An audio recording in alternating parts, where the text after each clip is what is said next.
All right, ladies and gentlemen, boys and girls, everyone in between, that is Eddie Vega. And that is Chibbi Orduña. Way over there, we got Rooster, and this is Words and Shit, brought to you by Art Out and Blah Blah Poetry Spot. The show where you get to know the person behind the poetry. Y'all, it's been a crazy week, okay? Let's just start there. I might say crazy as fuck. Crazy as fuck. So it's been a crazy week. We are eagerly awaiting our guest to join us because, again, it's been a crazy week. So everyone, that's what we're eagerly awaiting our guest. That's what I'm eagerly awaiting right now in this hour. So everyone gets a pass this week. So mental health check-in. Because I'm eagerly awaiting Nevada, North Carolina, Georgia, Pennsylvania. Look, I'm hosting this show, but I'm even Alaska. Welcome to the Right Art Out election special. That's really what this is while we wait for our guest. Oh, wait a second. He just joined us. We are good to go. Rooster, we appreciate you being here. Adios, muchachos. Adios. All right, Eddie. So, real talk, mental health check-in. How are you doing? You know, I'm coping. I'm doing okay. The fact that there was no civil unrest in my general area, I think, really helped out. You know, because I was prepared for that for Wednesday, kind of. Not really, but you know, I kept hearing, so I started getting scared. And the fact that it didn't happen, more or less, Feel pretty good about that. Feel pretty good about that. You know, didn't have to cover on the way anywhere. How about you, Chibbi? I mean, I've been wearing this same panda onesie since Tuesday, and it is my safety zone right now. I feel good in it. There's been some startling discoveries about the way some people voted that have unsettled me a little bit. Is this true? It's unsettling, but I am this is my respite. I am so excited that we are in this moment now together. And I can't wait for tonight's conversation and tonight's show.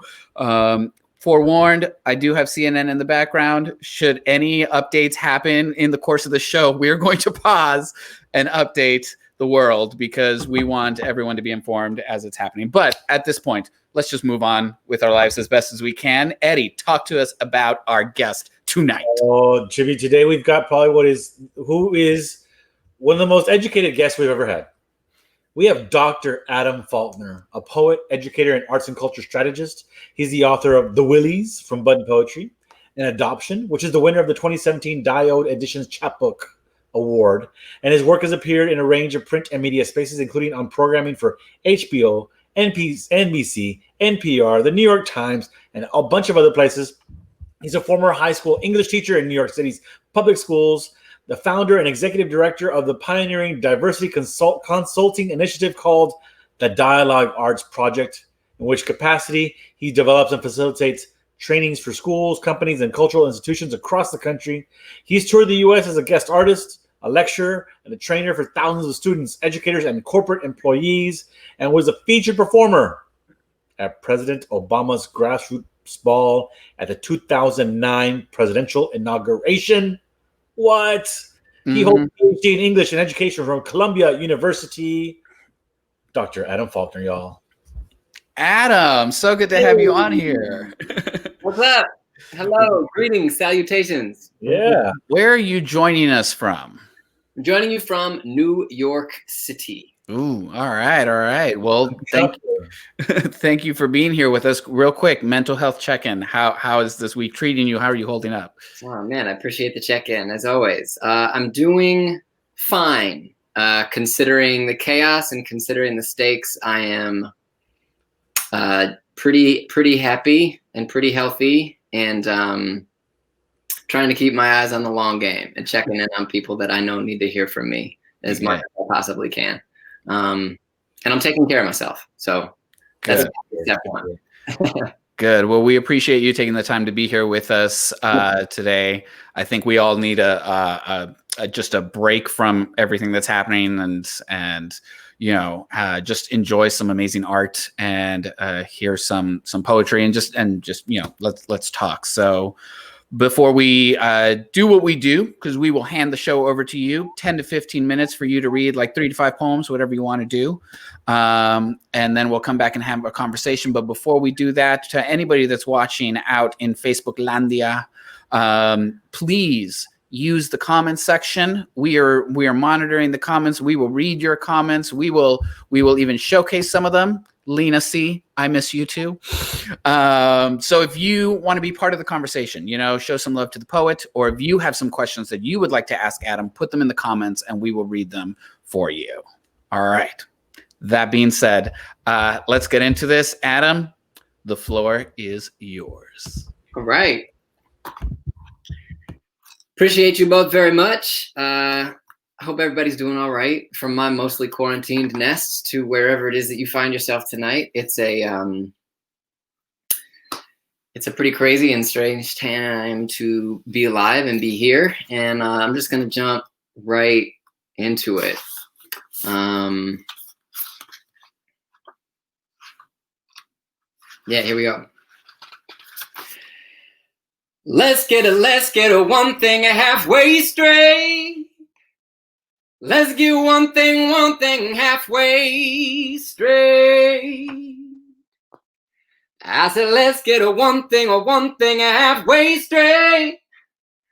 Let's get a one thing halfway straight. I have spent my entire life trying on costumes because nobody told me I couldn't, and the stakes were never that high, which I have come to think is mostly what makes a white writer a white writer. The last time anyone referred to me by that name was exactly never, but that is also the point. I am a queer poet. I am a child of an addict. I'm a masquerading white boy. My best friend died and it was sad, and these are the stories I water into bloom. Camp counselor, test cheat, choir boy, cipher rapper, scratch golfer, honor roll, pothead, point guard, and Whitman says, very well, you contain multitudes, but Whitman was a white. And the not so funny thing about spending a life proving you aren't something is that any story that isn't the story is more like survival, or more like a brick for laying until the wall is high enough that you are safe inside, and you wake up and you say, whoops, whose house is this? Who did I hurt to get here? And is it too late to call for help?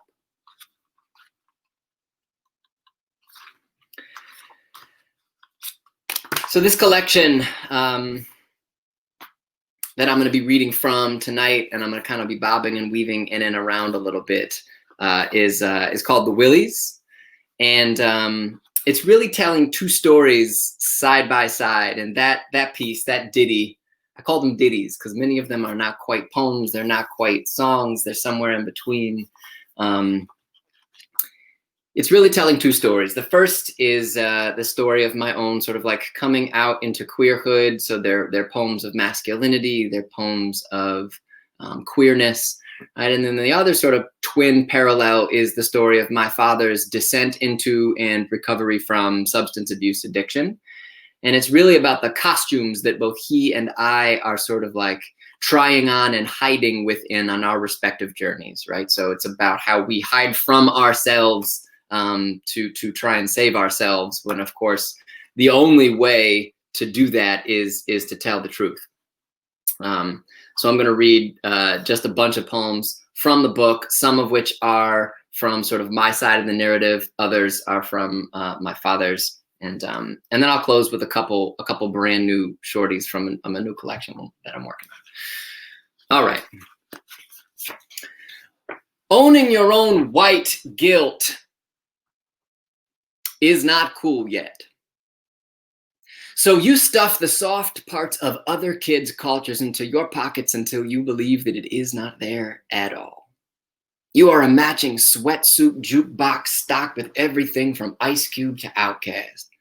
Entire albums memorized and coiled in the damp of your throat. They are gunfire into the air above the school parking lot, and that is as black as you think possible. And pulling blunts the size of magic markers into your small lungs before school is black. Your dance routines are black. They call you Justin Timberlake.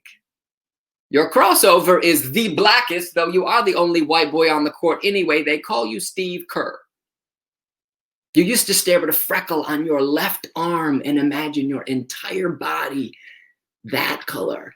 How much easier it might be to be you if that were the case. And until someone tells you otherwise, that is black too. And it isn't that you don't know you're white, right? I mean, less white is all you'd like to be. You're sure there are good parts about having white skin too, even if you cannot see them yet. Because no one asks you where you came from or how you got here, which is good because you probably could not answer anyhow. You just appear with an insatiable hunger to touch things that do not belong to you, and a culture that fits like a bedsheet. No one tells you that you can't place your favorite things about black people on and try them on to parade around on the front lawn to feel better about something until it is time to come inside for dinner. So you do just that, right? You dip your toe in and then out, and you run when you must. But boy, you stay when you choose. And that part is the widest thing of all.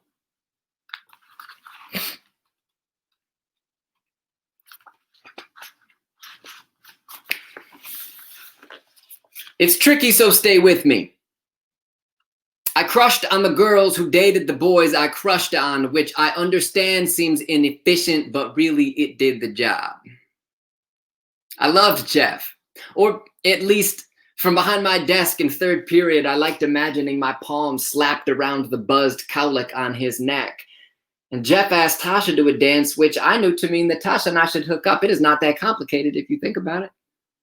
I loved Evan, or at least the way pool water clung to his trunks and his thigh hairs when he climbed out of the chlorine. And he got head from Michelle Cantor that summer behind the equipment shed, so I gave her my virginity. We thrashed around in the dead darkness of a linen closet. Our bones clacked against the wood floor until there was nothing else to say.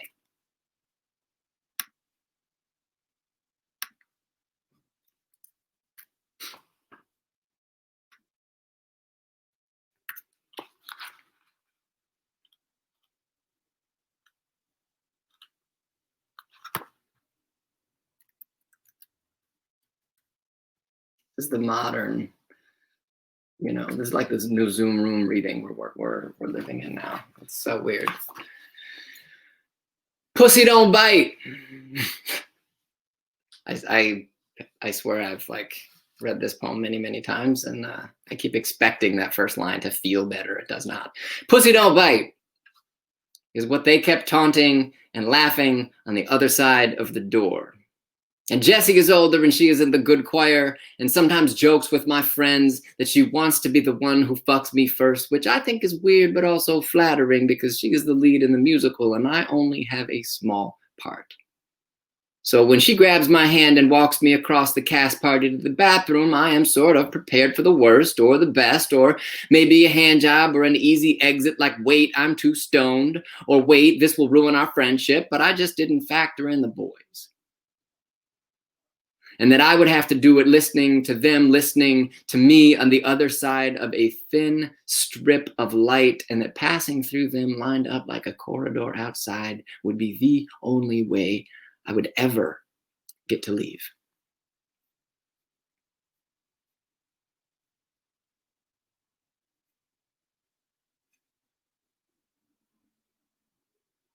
I'm into fishing and he is into me, which honestly is kind of a win-win. I bait our lines and unhook the catch and all the other fishy stuff, and he makes picnic baskets with beers and snacks and floppy sun hats and maybe even a cigar or two because they are great for the mosquitoes.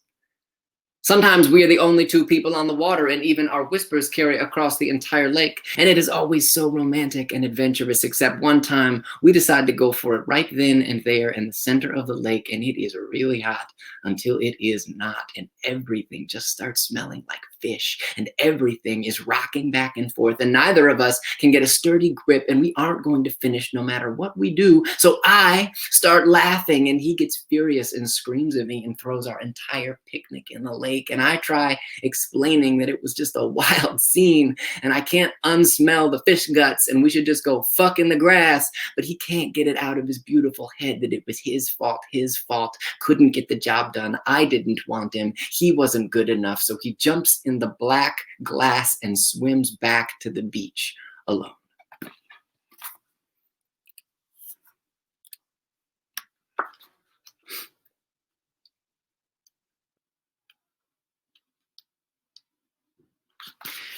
My father is a mansion made entirely of myths, each vaulted ceiling more elaborate than the last. My father is a trophy and a flock of empty frames. He is a fork in the most violent of rivers. He is a detective. He is a therapist, sax player, nobody, a water walker, weaver whose mouth spills stories like moths. He is legend. He is both arms flown into the sky of a bomb blast, storm of 1,000 swallowed keys. He is a candle in a cave without an entrance. His whiskey glass sloshes into his lap at red lights. He is the empty groove in a mattress, racket of hardback Dickens through drywall. He helps people fish inside themselves for the right lie. He is other women's names and locked cabinets. He is one eye cast over his shoulder for shrapnel. He is vomit on the bedroom carpet. He is vomit in the living room.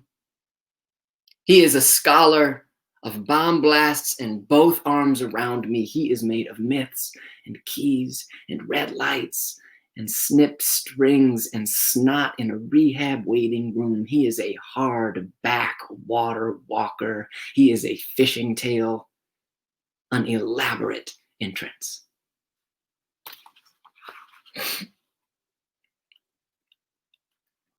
So these poems are kind of, bobbing and weaving a little bit in and around these sort of like twin parallel narratives. A lot of the work I do, as was sort of mentioned, at least casually in the bio, is around using creativity and using the arts as ways to help folks tell the stories that they're scared to tell about the bodies we inherit, and why that work or why those identities perhaps or stories matter in the context of how we choose to live and where we work and how we choose to raise families. But I mean that to say that I think of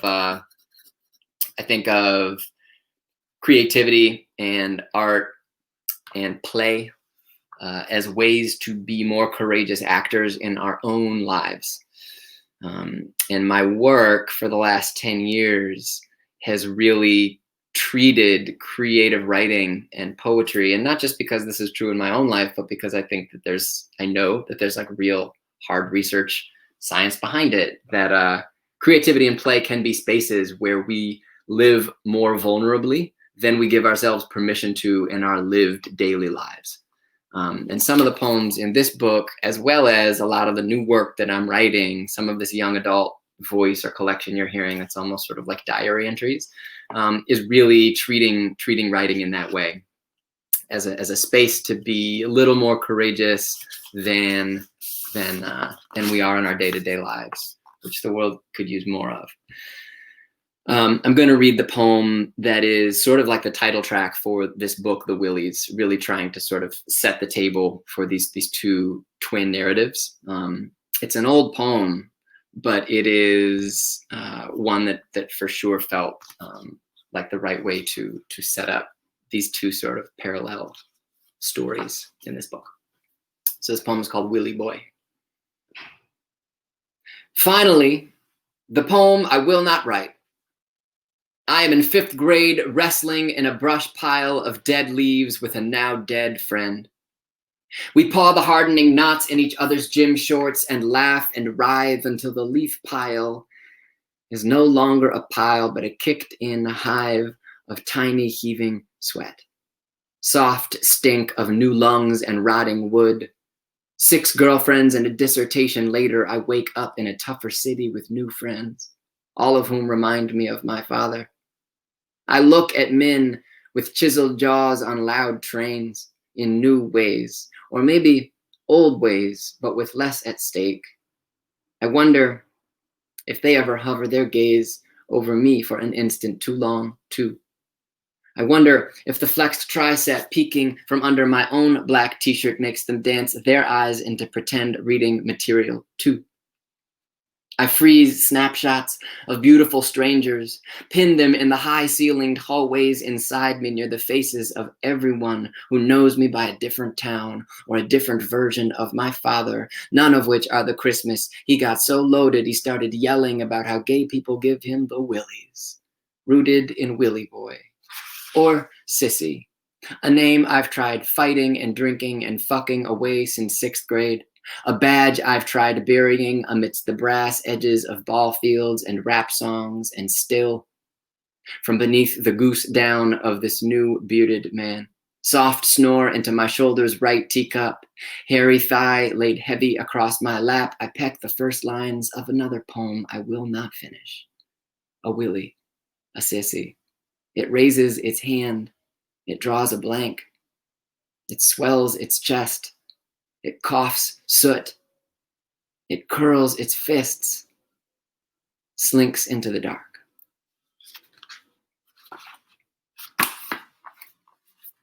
All right, that's 15 minutes. I think that's what I was reading for.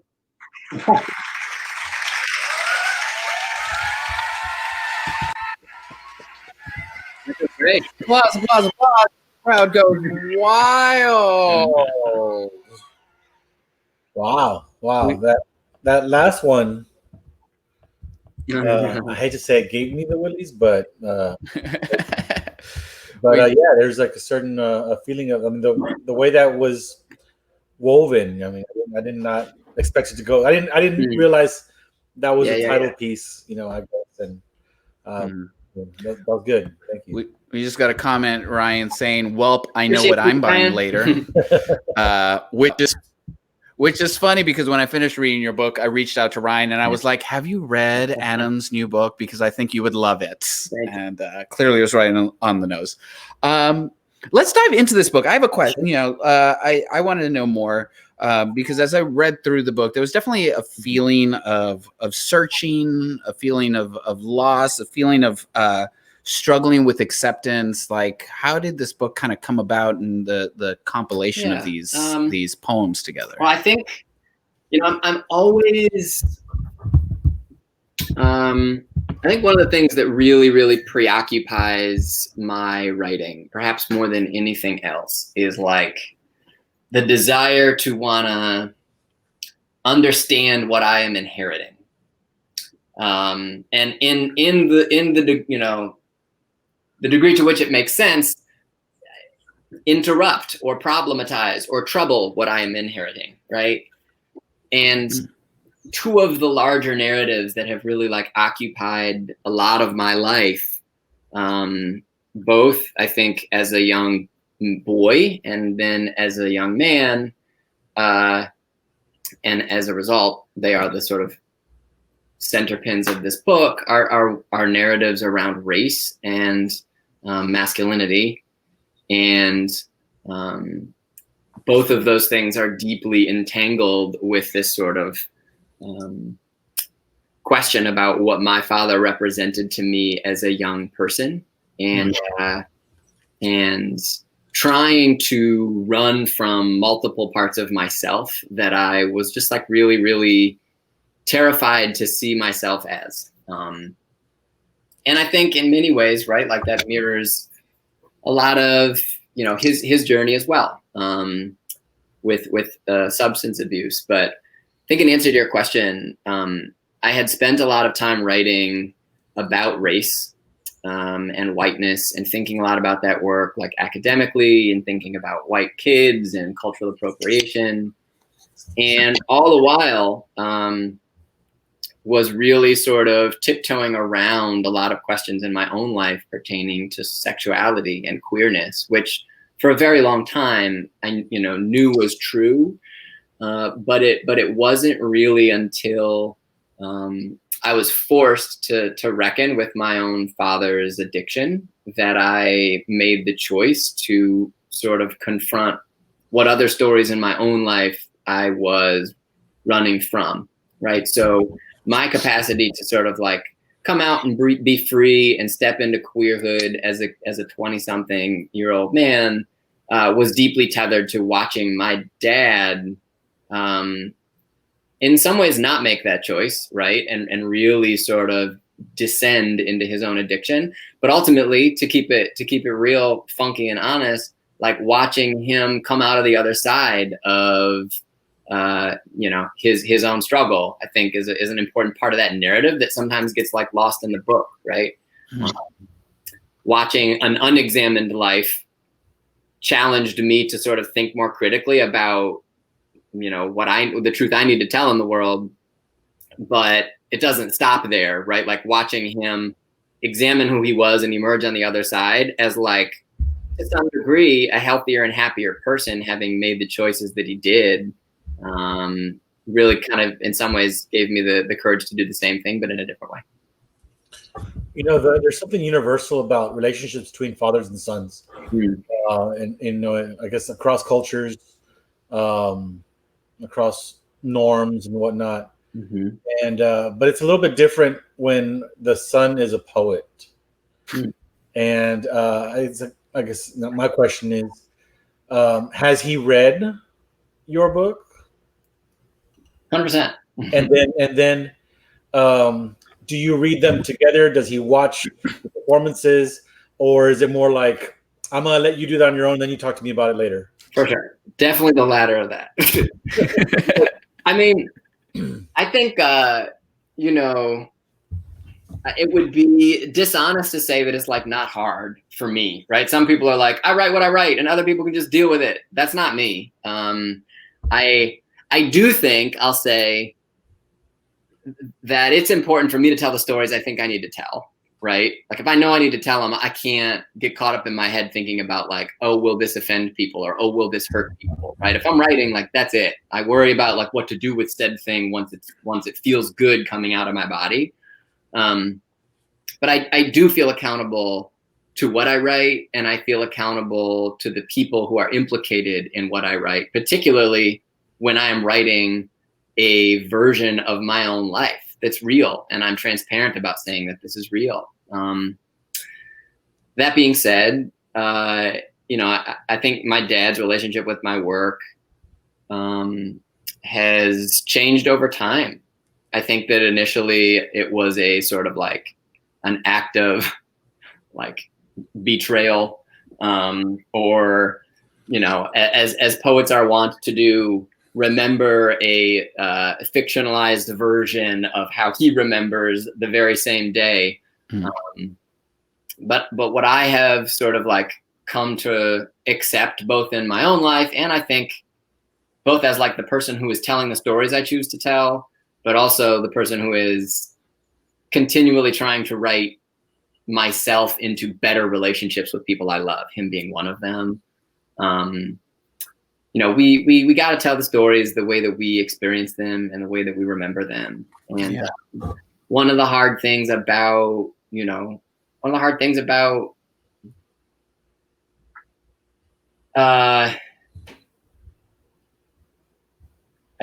was going to go back to your original question. I think it's hard for any parent to have any artist who chooses to use their life as like material, right? Mm-hmm. But I also know that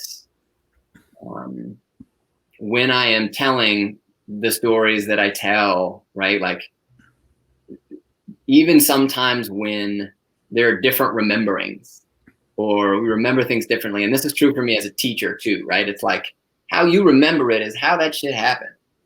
How you, and I don't deal in like, did it happen or did it happen? Like what, I mean, I think that we're all drawing from like a well and a blurry set of how we remember experiencing our lives, right? And I think it's important to teach young writers to like not treat the truth capital T truth as a thing that stops them from saying the things that they feel they need to say and aren't quite sure how, right? Say it and then like look at what you've said and then decide once you've said that thing, how well it lines up with other people's versions of that story. And if you need to change some tenses or pronouns or names, cool, great, then it's fiction, right? Mm-hmm. But I believe really strongly in letting people treat their own lives as they remember them and experience them, like as academic subject matter worthy of praising and celebrating. And I choose to treat young people in that way as well. I think it's like you say, all of it's true, and some of it actually happened. Yeah, that really, before I get into my question, that really segues really well into this question that Rooster had, which was, do you ever bend the reality of a story or situation to fit a poem, or is it a strict retelling and find the poetry within the narrative? It's both. It's definitely both. All right. It's definitely both. When I do the former, right, if I'm like, well, this isn't how it happened, like, so fucking what? Right? Like, if I'm in the business of recreating or building or shaping something that a reader is going to live in and dwell in, like I could be telling a truth that is bigger than the truth in this poem. Mm. And if what I need to do in order to capture or convey the truth inside this poem, that then it's okay to like depart from the story, right? I don't get tremendously anymore, right? I don't get tremendously like caught up in did it or did it not happen, because and partly because I think there are different ways to talk about experience, and sometimes there are ways to acknowledge that in the writing, that like what I am not is a reliable narrator. You don't have to trust me. You don't have to treat me as like the fact bearer for this story, right? You too are building a relationship with me, the writer, and your suspicion of how I'm able to or not able to tell the truth as everyone else in this story, that's like, you know, that's J.D. Salinger's Holden Caulfield, right? You like hate this kid. I don't know if any of this shit is happening or not. But I think the same thing is true of poets, and poets often have more creative agility in the types of tools we use to sort of bob and weave in and out of reality versus fiction. Yeah. And I think that's one of the things that people I wish like would remember about poetry more often, is that poetry is nonfiction-ish.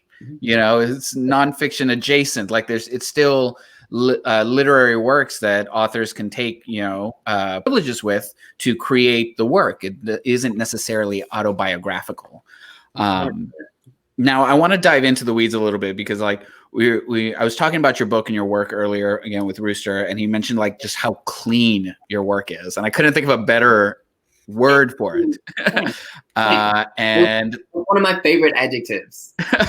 well, it's in your work, and you know, Lena C, as you were reading your work, said, "I like how transparent this is," and your book is very transparent. It's very introspective, and you do this incredible thing in some of your poems where you put, it's almost like you're dictating to the reader what is happening to them. Right. So like, for example, like in Flight 2331, it starts 8 days since he fell 24 stories, head first on the pavement in the middle of 37th Street. You are 2 martinis into the flight, 300 miles above sea level. Right. You are 2 martinis into the flight. So you put the reader in the author's perspective, but it also gives the semblance of the author having like an out-of-body experience. Mm-hmm. Where did that decision come from? Like, I'm just blown away by it. Yeah. First of all, thank you for bringing that book. Like, out of all like book talks and whatever related to this book, people rarely want anything to do with that poem. It's just sort of like sticking out. It's like dangling, right? A lot of the Connor poems are I think, unless it's a real careful and studious read and a tender read, the Connor poems can just kind of like fall into, I don't know, some third space that doesn't really connect to these other two narratives. But I really appreciate you bringing that one up. I I love the second person. It's a good question maybe to ask on the heels of the previous question, right? Which is like, to employ the second person. I just know the first time I saw that done, it blew my fucking mind, right? Like I didn't know how, but I knew that I was being walked into someone else's experience, and I felt both. I felt like my hand was being held, and I was being like walked into someone else's story, but I was also being asked to like consider if this was my story, right? I was also being asked to like put both of my feet squarely in this poem. It almost feels like instructional, like you are doing this, right? And I loved the way that it sort of blurred. I call this like an aesthetic versus an afferent reading. Afferent is like you read to do a job. You read this to get the meaning and to complete a task. Aesthetic is like it sort of blurs the space between who is coming to this poem, right? Who, like, it allows me to bring a lot of me to the pieces. And I liked what the use of the second person did. First time I saw it used really well, this is much more reflective of like the time at which I came into the game and started reading books with some semblance of criticality, was Jean Ann Verlee's work, who is the editor of this, one of the very brilliant editing team members of this book. She is my forever editor and one of the cleanest poets in terms of just like how she shows up on the page that I've ever known. But Jean Ann's work really made a use of the second person that I had never seen before. And it was like, I always joke with her when I'm like, I wrote another Jean Ann poem, I'll like send her the employed second person. But I think that was a choice for a number of reasons in that particular poem. One, there's a universality to losing someone, someone prematurely and someone tragically, that I think everyone has the capacity to understand, at the very least, if it hasn't happened to them directly. So I think that second person really like asks a person reading that poem to think about that person, or to bring who in their lives may have occupied a similar space. And then the other piece was just that I had a real hard time writing about a lot of the Connor poems at the time I wrote them. And I felt like I was writing really cathartically through his death, and taking the personal first person out of some of those poems made the writing in some ways possible, in ways that at the time I was writing them, I just really struggled to do. And then when it felt like when it came time to put those poems together in this book, they took on new meanings, and the you felt like it was interesting to kind of keep in there. But yeah. Ryan from Houston has a question. It says, thank you for writing about your late bloomer narrative.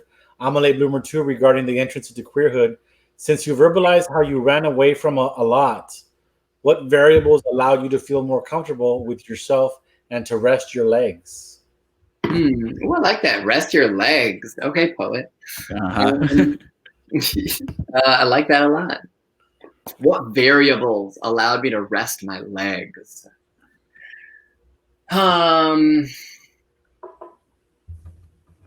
Well, I mean, I'm really, really, really, really lucky in some ways. I mean, in many ways, I'm really lucky to be surrounded by a rich community of like artists and friends in New York, in particular, that love me, that are checking on me constantly. And I think that is not a variable to take lightly, both in terms of how we choose to write and tell our truth, but also how we choose to live.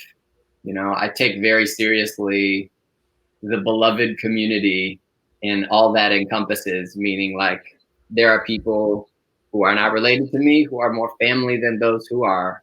And that's capital F family, and it's less like a chosen family. And that's it. Those are my people. Those are kindred. I will know them when I'm 80. You know what I mean?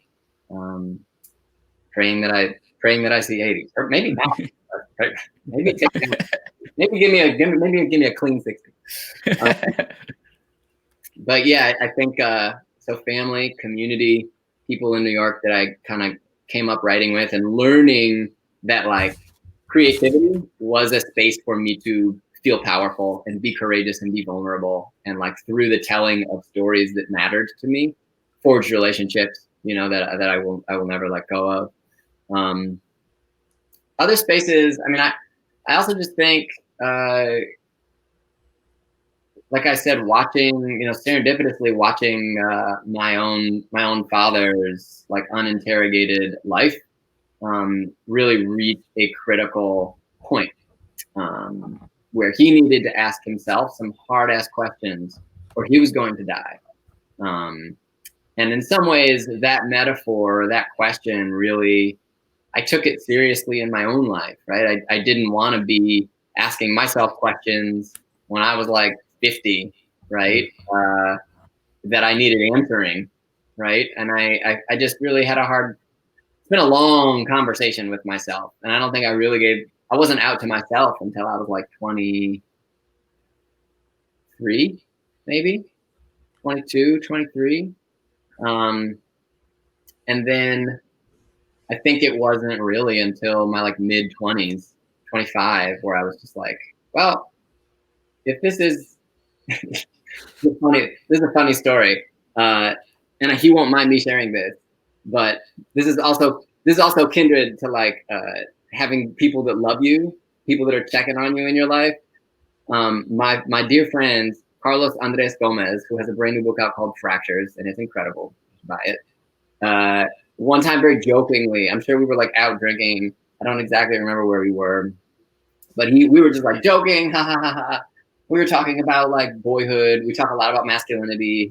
A lot of his work deconstructs masculinity, and he was like, "Look, if the thought of sucking a dick has ever occurred to you, like it even popped into your brain." Sorry, I don't know if we're okay to. It's called Words and Shit. We're okay. I'm gonna say. If the idea of sucking a dick ever like popped into your brain, right? Even if you were just like, I wonder what it's like. He was like, then there is absolutely, I mean, you have to suck a dick. You absolutely have to suck a dick. And I was like, ha ha ha, ha, yeah. And we have this moment. I've gone back to him so many times, but like, that's a testament to like friends, like seeing you before you see yourself, or saying the things that like they know you need permission to say or to embrace or feel. And really that's just an exercise in trying to take who we surround ourselves with as deadly serious life work. If you are not like inspired by and challenged by and humbled by the people that you speak to and talk to and love up on every day, get new people, you know, the things that have allowed me, or like trim the fat and stop dispersing your energy and focus on the like real small devoted family that you know is your people. Because I think it's really easy, particularly with the role that like social plays in our life and social media, right? To just feel like friends are friends are friends are friends. And there's currency attached to that. And I really value and can't speak enough about how much I have been like held up and how fortunate I am to have had spaces where I could become in the company of other people. Like I didn't need to be a, you know, polished product at any point of my life, even though that's something I spend every day wrestling with. So I don't know if that answers your question, Ryan, but it's really. But do you think that last point about the trimming the fat, do you think COVID has made that a little easier? Oh yeah. Totally. It's, I mean, and honestly, like, this is gonna sound fucked up, but it's for the better for me, right? Like, I think the thing that this climate has done has just like, it's forced me to really embrace who it is that I am moved by and motivated by, that I'm scared of losing a step with, right? And those are the people who in this ocean of like bullshit where we're liking and following and retweeting and constantly filling up our like social cachet to feel better about ourselves, those are often the people we end up treating the worst. Or those are the people that we like neglect, right? The people that we are closest to are often the ones that like, they'll always be there. You know, I don't really have to worry about them. And this is true of family too. I don't call like my mom for a week or something like that. And I was like, unacceptable, you know? But I think that it has forced me to really come to grips with that, how important, you know, less people are, and just how to be more strategic and thoughtful and intentional about telling people that I love them and creating time and space to build with them and their families. Yeah, absolutely. I think these quarantine times has really forced us to decide like who's in my bubble, right? Totally. Who am I willing to risk my life for, right? Totally. Don't get me wrong. Like I cannot wait to like go out and dance for like 34 hours straight and to talk to strangers and just run amok all through the city. But like it's powerful to have that perspective, to know that like that is an insatiable well that like is not worth investing time and energy toward filling. That you know, this moment has really given me the opportunity to just like focus on who it is that's holding me up. Yeah. While I'm out here. So on the subject of intentionality, I want to jump back into the weeds about poetry because you're a doctor. So I'm gonna pick your brain. So in terms of form, so there's some things that I was noticing in some of your poems that were really interesting in how it's laid out on the page. You know, in Fishing the Little Pigeon, you do this thing where you go from like left justification to center to right to center to left. That at first, like when I opened it, I was like, but why? And then when I read it, I'm like, oh, it's a stream, it's a river, right? And you do other sections where you just have blocks of poetry. Like, where does how the poem looks on the page come into the process, and how important is that to the poem? Also, I love this question. I think so. I love this question because it's something I'm like actively working on. Like I'm trying to make better use of space on the page. Because I think when I first started writing as like a teenager, I was just like beat poeting all over the place. I was like, uppercase, lowercase, tab, drop a whole page down. You know what I mean? I was all over the fucking map. Because I thought like that's what poets who like smoked cigarettes and drank whiskey and whatever, that's what they did, you know? Come to find out, publishers disagree.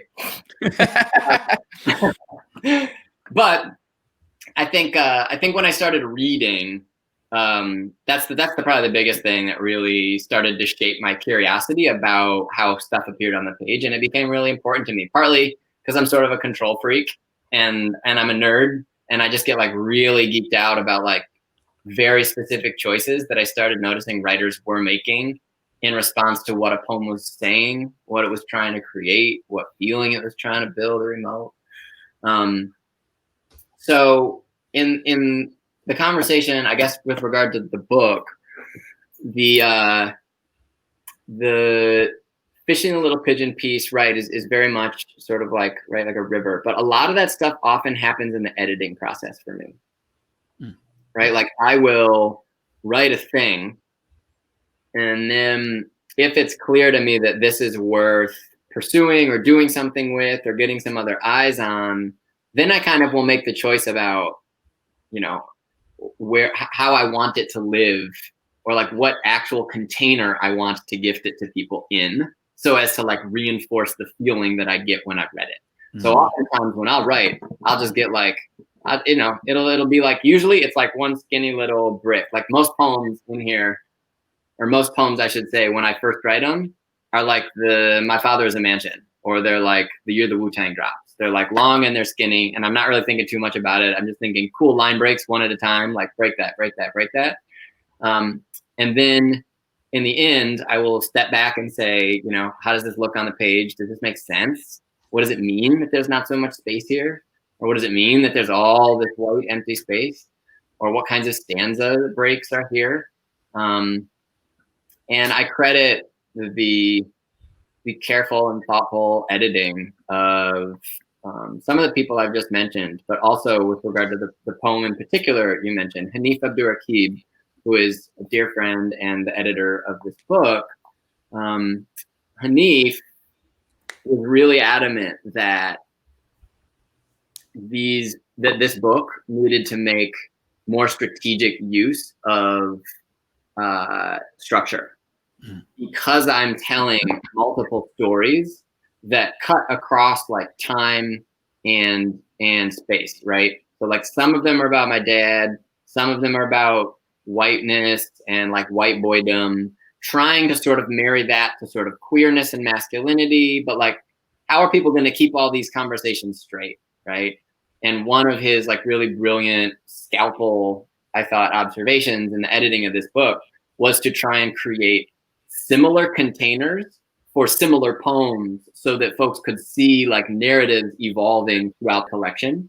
And the white boy poems, or like the hip hop poems, do that like one at a time. They start really skinny and constricted and restrained, and like the Wu-Tang drops, and then the Blueprint drops, and by the time the Chronic drops, and then by the time the Chronic drops again, and yeah. So in some ways, I think it was like a real thoughtful editing choice on the part of my editor, but that stuff is definitely important to me.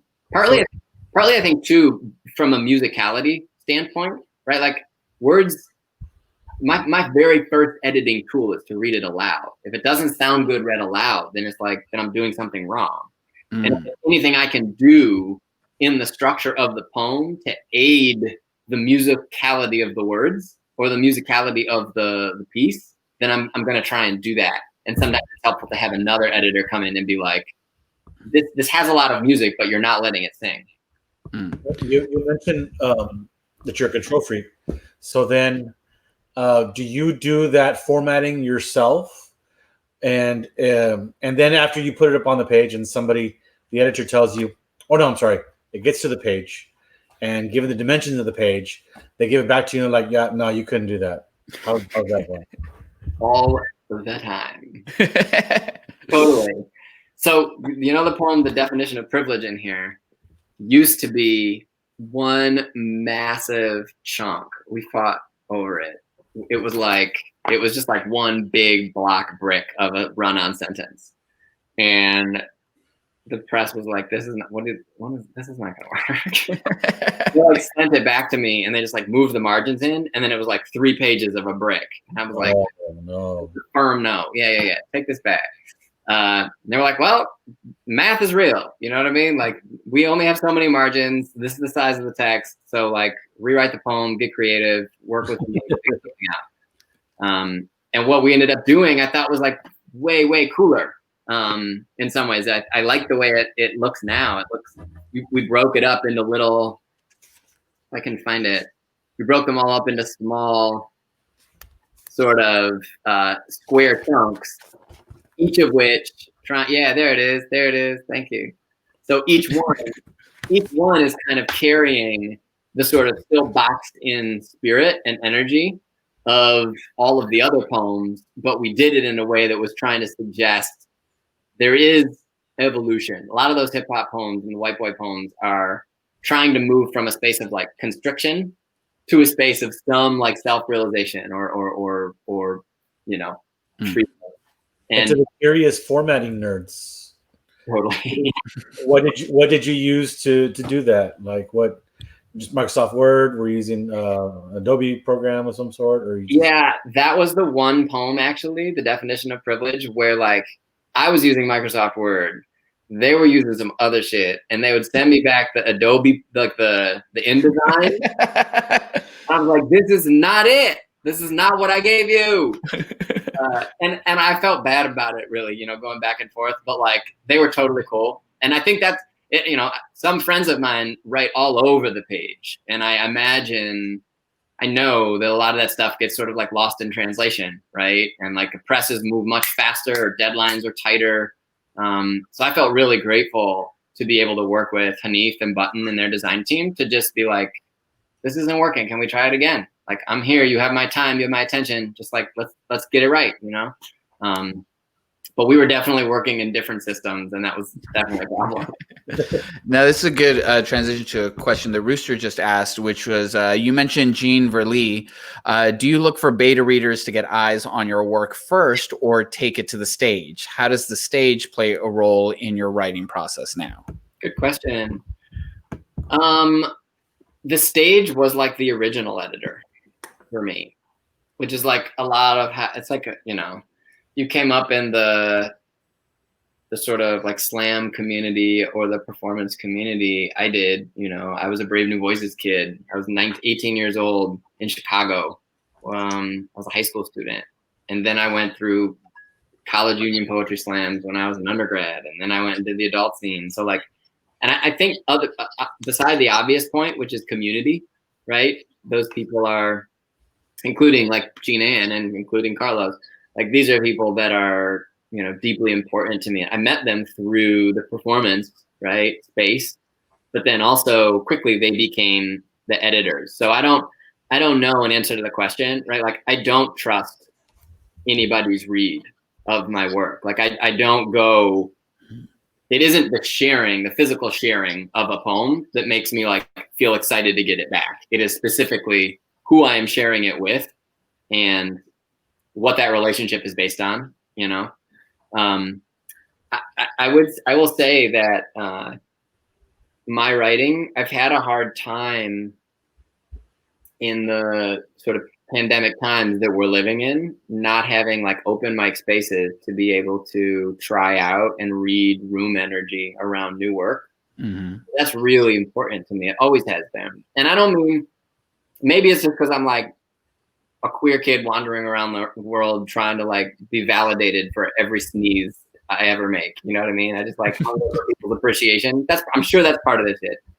But the other part is like there's something that happens in a room when you hear your own voice in a public space and you can sense other people's bodies and reactions and temperatures and chemistry. All of that is like the most important first editor for me, always.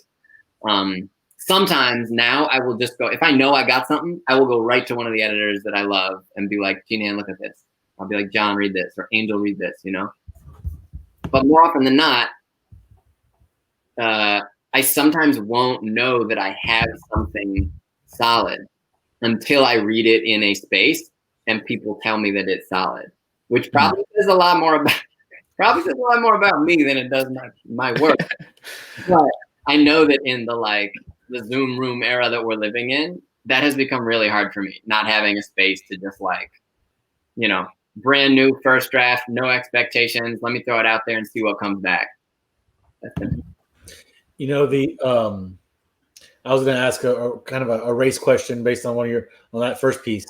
Mm-hmm. And I think I know some of the answer there to this question, because you just mentioned that you were with B&V in Chicago. So then you were on a Chicago team. Are you from Chicago? No. So I grew up in Michigan. I grew up in Ann Arbor. Yeah. Okay, because you mentioned that you were told you were Steve Kerr. And I'm wondering why Steve Kerr? Why not Steve Nash? Why not Nowitzki? You know, why Kerr? Totally. I mean, one, I'm probably older than I look, and Steve Kerr was like the white boy when I was a kid. Steve Nash, right? It's actually funny. Like sometimes when I'm in other rooms, I will substitute Steve Kerr for Steve Nash because like people under the age of 25 don't know who the fuck that is. They're like, "Oh, you mean the coach of the Golden State Warriors?" I'm like, "Not exactly." I don't know who either of them are, so that's just me. No, yeah, I think that basketball is really important to me. It was also a space, obviously, that was an extension of my hunt to distance myself from whiteness, right? Like basketball and hip hop culture were things that I loved and was politicized by and felt really engaged in. But they were also symptoms of a deep discomfort that I had with a kind of like access and privilege that I didn't really know what to do with, that a lot of people in my life at the time did not have access to. at the time, you know, blackness is not the opposite of whiteness. Dismantling and destructuring whiteness and white privilege is. And I didn't have the language or the toolkit at the time to make that connection. So anything I could get my hands on experientially, right, to appropriate so that I could convince myself I wasn't the white boy I feared I might be, felt like a useful self-distancing tool, only to learn, of course, that that's not true. And to have been really lucky in another regard to have had people show me to myself over the course of, you know, my like early 20s. I had a long team of kind and patient disruptors in my life to sort of tell me who I needed to be if I really gave a shit about like race and racial justice and questions of culture in America, and what I needed to stop running from. And without fail, you know, those are non-white people in my life who have the directness, the fortitude, the kindness, the grace to do that. So add that to the list of things that I have to be grateful for. But. Right, and I guess that's, you know, one of the criticisms or I don't know, insults that comes sometimes from people of another race or another culture, from white people, maybe towards people of color, is when they confuse somebody. They confuse a skin tone. They confuse somebody that they'll say that two people look. Oh, you look, you know, Eddie Vega, you look just like Chibbi, and I'm like, no, you know, just because we're both Mexican American doesn't mean that we look the same, right? And what I, you know, that's why I asked about the intentionality of Steve Kerr. He's redheaded, you know. Were you making some like no statement about that too? That not all whiteness is the same. That's not a statement that I was making in that piece. But you know, listen, we treat and talk about whiteness as a monolith. I think that like the time that I was writing that piece and thinking about that, I was mostly committed to my reflection on my desire to be down in whatever way I felt like I needed to be so that I could excuse myself from the like inescapable legacy of slavery teetering on my back that I hope I could just like sidestep and not have to say the reparations word, right? I think now, particularly in light of this election that we're thumbing through votes around right now, right? Like we never talk about the white voter. You know, we talk a lot about the Latinx vote. We talk a lot about the black vote. Like that's a fucking thing, right? Like that none of these identities are monoliths. And yet we sure know that like the kinds of people that are showing up to vote who have skin that look like mine are also not a monolith, but we don't treat the same. We don't pick up the same sort of interrogative lens to talk about white people showing up to vote, and that's just a thing that's like coming to me now, Eddie. When I'm listening to that, I think a lot about. And a comment. Today's All Things Considered had like a little segment about the white voter. Did they? Yeah, exactly. So if you want to go back through and listen to that. God bless NPR. The NPR. There's a little segment. It's kind of said what you said. Basically, it's the reason why we don't say anything is because the white voter is always there. Right. You know. Yeah. Right. White voter is always there. It is the great monolith. You know, same and in some ways like kindred to the question of the one that's at the center of that poem, which is like I get to choose both the kid in that poem and continually in my daily life. I choose the extent to which I am aware of my skin when I leave my home. And that direct through line, right, is quite literally it. It is the definition. And the more I think that like we can do to be able to push people to carry a kind of mindfulness about that. Yeah. Well, I think you're entirely right with they talk about communities as they are monoliths, but like as we saw in this election and many others, like no one race, no one skin tone, all just moves together because we're all Latino, right? So we're all together, and I think the nuances are so important. I want to dive into your political activism because in doing research for this interview, I was scouring your Instagram. I was like, oh, he's out there. But before we get to that, I really want to get to this question because it was the first question that came from our audience at the top of the show. Lena C. asked, general question, what are the best ways to make a good piece into a great piece? In your humble opinion, of course. I will say, in my own experience, if I feel like I've got something, if I feel like I have some heat, I know the first step is sharing it with someone who is going to be critical of it or is going to like tell me the truth. You know, it's your community, right? It's your bubble, your people. Yeah. Great answer.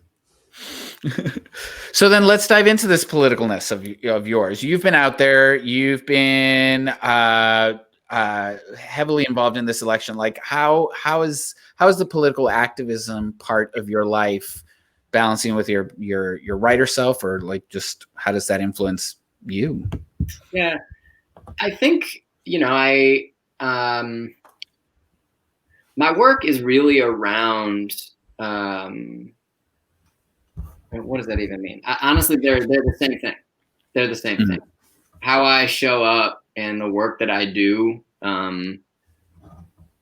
whatever we choose to call it, like mobilizing or organizing or teaching or educating or facilitating is all the same version of trying to help people access conversations that they otherwise like don't have access to, don't have knowledge around, or are too scared to engage in. And a lot of my sort of work for the last decade, I would say, is really using, like I mentioned, tools of creativity and play to sort of disarm and delight and offer people who traditionally may not think they have an interest or a stake in conversations about sociocultural issues and politics, permission to engage in that discourse, right? This is a difficult conversation or a thing, I guess, to reflect on in light of like the numbers we're seeing right now. But so much of my like energy is dedicated to moving 3s to 5s, on some random 10-point scale, right? I'm specifically talking about white people who are not completely asleep at the wheel, but they're certainly not out here like talking about reparations.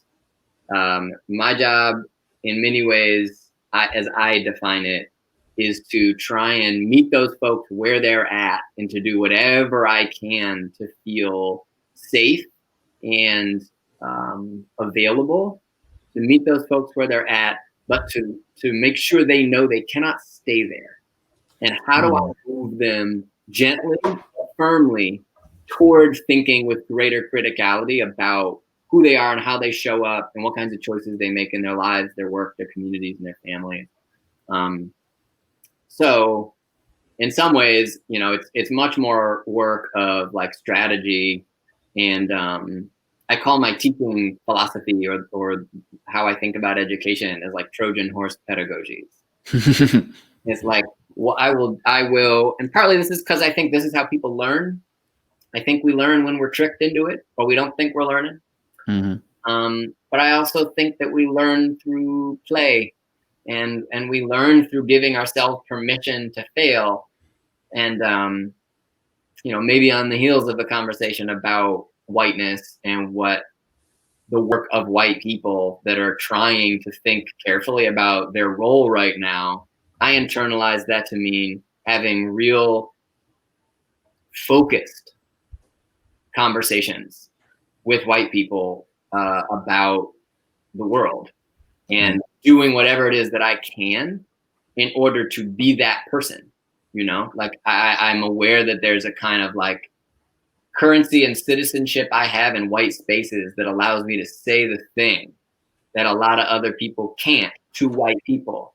So I try and create spaces, whether it's like a corporate boardroom, a summer camp, or a university faculty lounge, try to create spaces where people are given permission to say the things that scare them about their identities, and to, you know, convince them that they need to move, and to give them some tools and strategies to really do better faster.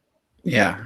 Well, as someone who is deeply aligned with the idea that we can turn Texas blue one of these days, I commend you for your work in that, and continuing to do what is necessary to move the mark. Because I think how you said at the beginning of that answer was like your artistic life and your political activism life, they're intertwined, right? You know, like you can't have one without the other, and they work so closely together. So thank you for all the work that you've done.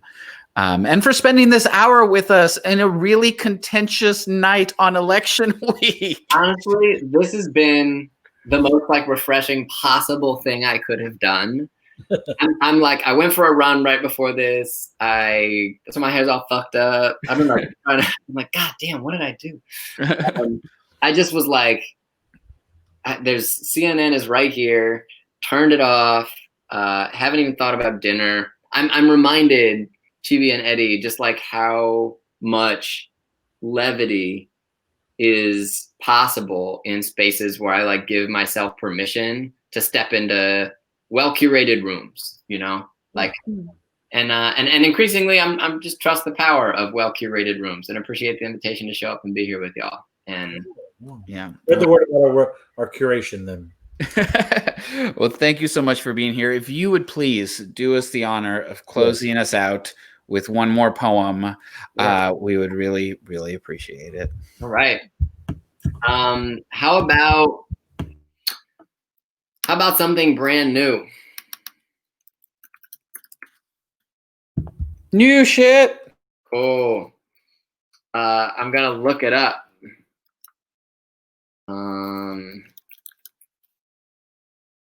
Wait, got it.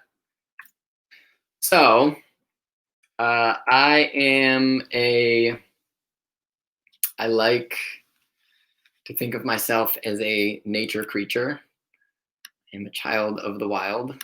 And I was on book tour when the pandemic settled in. You know, when it went from like the rolling blackouts that Thursday to Sunday, when we were like, oh, we're pretty good, we'll just wait it out. And then like Delta Airlines started canceling shit. And we were like, okay, I'm just going to stand very still and not move for 2.5 months. I was on book tour when that happened. And I happened to be near enough to Michigan, which is where my family lives, to check in on my 7-year-old parents. And I thought it would be a 2-week stint. It ended up being 2 months. And one of the things that I was lucky enough to be able to do was just like go for walks in the morning and have a nature muscle built back up, which living in the city of New York sometimes atrophies, or at least the one that allows me to appreciate it. And on a night where we're all stressed out and thinking about the future, it felt good to close this set and close this beautiful space with a poem that is a prayer for a red-tailed hawk. All right, prayer for red-tailed hawk. Quite appropriate, actually, now looking at it. Today, a sour gloom that caffeine cannot soothe. No news of the sick world is good. No silver line dance lighting the way, no patter of rain to tame the guilt. Oh, cloudless morning, you radiant mockery. Oh, pine spire needling into the heavens. Oh, heaven of 1,000 red feathered blades. You weightless bandit, you circling call and waltz of welcome. Please help us. Please send humor. Please unpucker this tart, hurt heart, split across 8 states and 6 feet and 12 screens. Oh, boil of flippant beauty. Please beckon the earth-bound and lame. Our hands are clean and hand sanitized, cracked. We are soggy and scrolling for light today of all days. So please think of us, mortal and helpless, as you cut and climb and call out beautiful, bright news of a new land ahead.